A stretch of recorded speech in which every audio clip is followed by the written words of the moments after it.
Hi everybody, this is Boog S Reviews, and today I'm going to be doing a review on the Marvel Legends Doctor Doom figure. So before we take a look at Doctor Doom, let's take a look at the accessories that he comes with.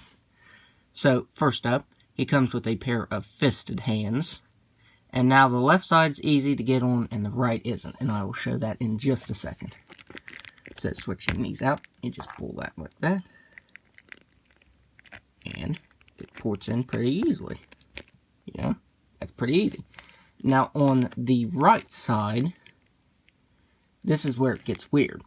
I tried popping the hand off and it works. But as you can see, the joint looks like that. I thought maybe it was just broken or something, but it still has all of its articulation. See, it can still move up and down and side to side.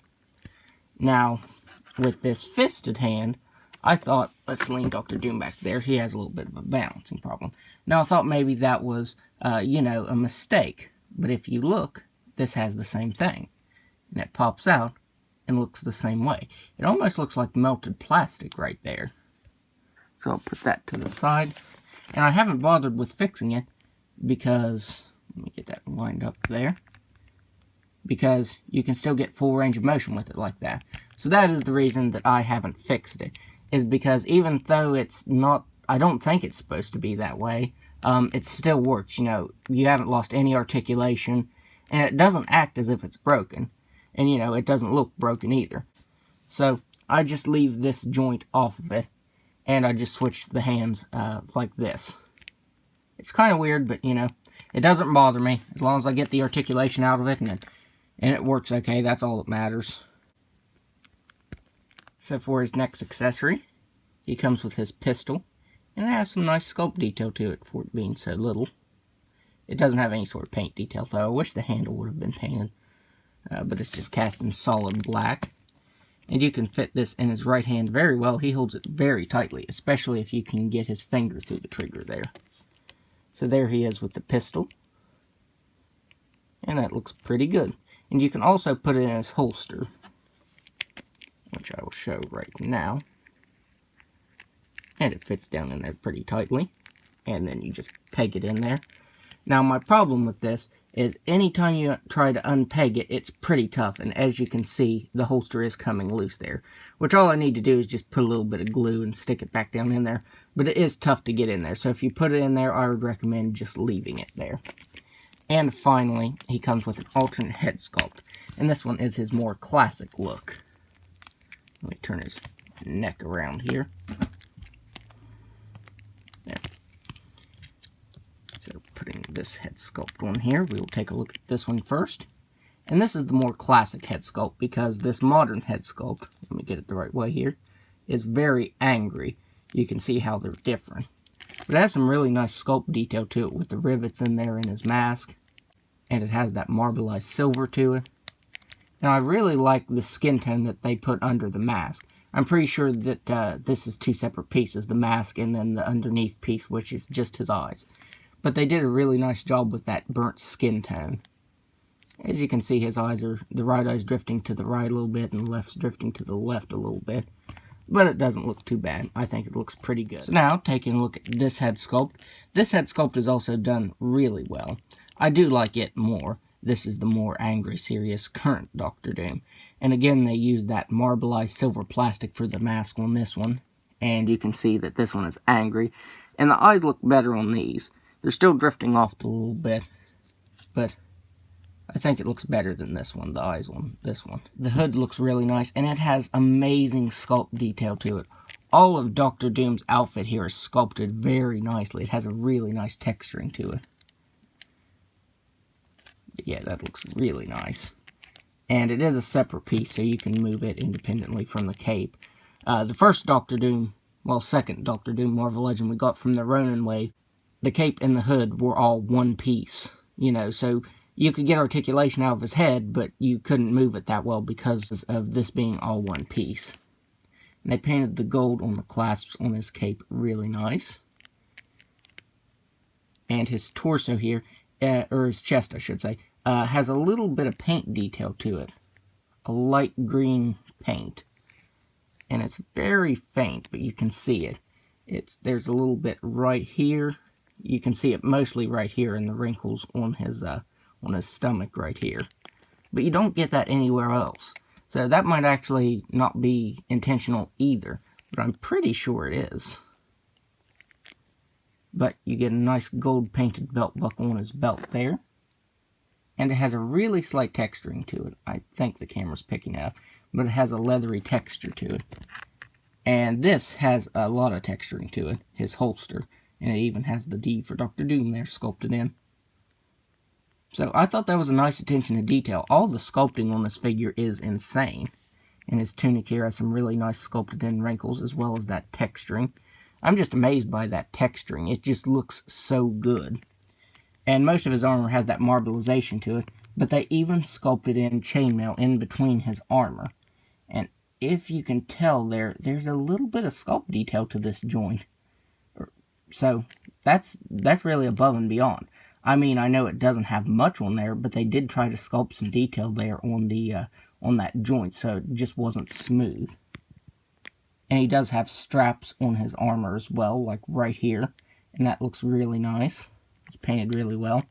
And if you bend his elbow in, you get more of that chainmail armor sculpted on there.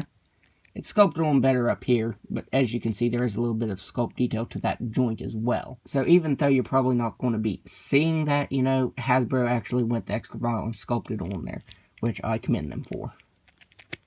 But yeah, all of the armor looks really nice. And they even, up his tunic here, they even sculpted some chainmail right there on his hips. And they even painted the straps on the armor on his thighs. Inner thighs, I should say. They didn't have to do that, though, because, you know, the tunic will be down like that. So they didn't have to sculpt or even paint that on, but they did. So I really like that. And then back here, underneath his cape, you even get his sculpted on rockets, which you can put effects into. I just took these two effects from one of the Iron Man figures. You can actually port them in there. And I'll put the other one in here. And they stay in there really well.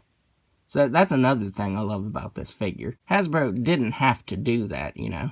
They didn't have to make them have holes so you could plug these effects in there. But they did, so, you know, I'm glad Hasbro went the extra mile there and made these be able to be poured in there. And you can use any of them, like I said, I just grabbed the ones that were nearest by.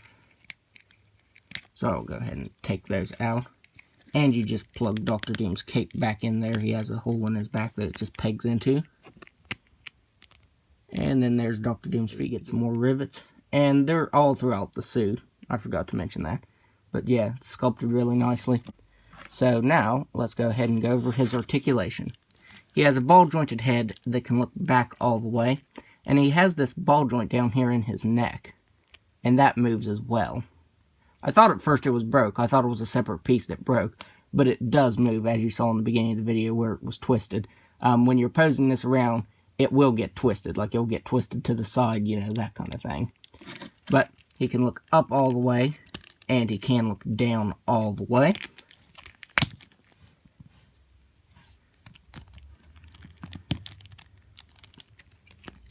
With the classic head sculpt on, he can look down just a little bit more. And it can look back just about the same amount.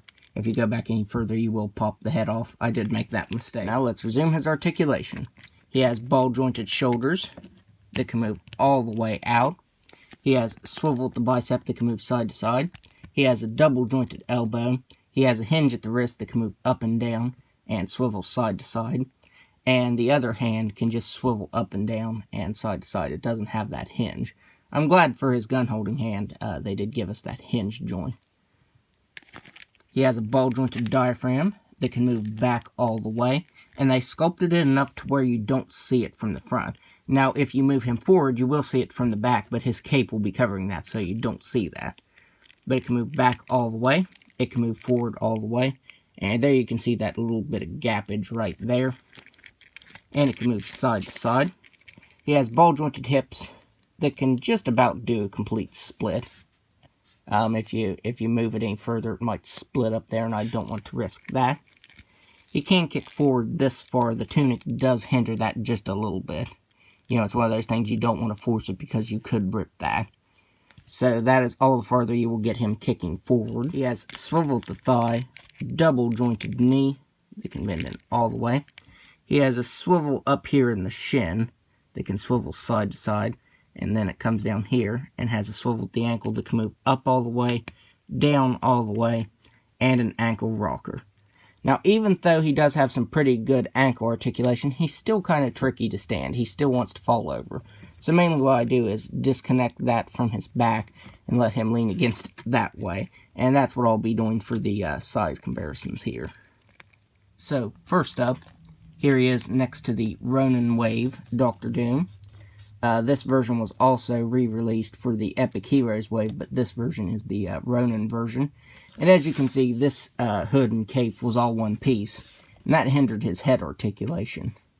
But it's still a really good figure. One of the things people complained about with this Doctor Doom was that his tunic, or skirt piece, or whatever you want to call it, wasn't short enough, but I really don't mind it. I mean, you would have gotten just a little bit more articulation out of his legs, but it still doesn't bother me. But here he is next to this one.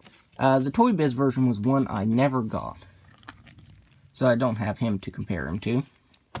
Here he is next to the Marvel Select version, and he is way taller than him.